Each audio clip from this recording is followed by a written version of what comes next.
Seguimos en esta edición número 12 del Festival Un Canto a la Vida,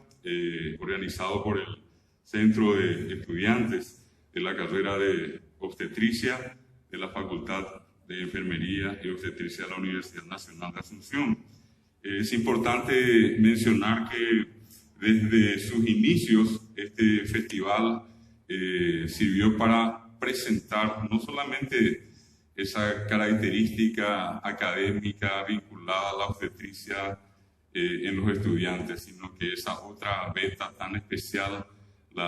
diríamos la beta artística, cuando vemos acá a las chicas y a los muchachos bailando, danzando,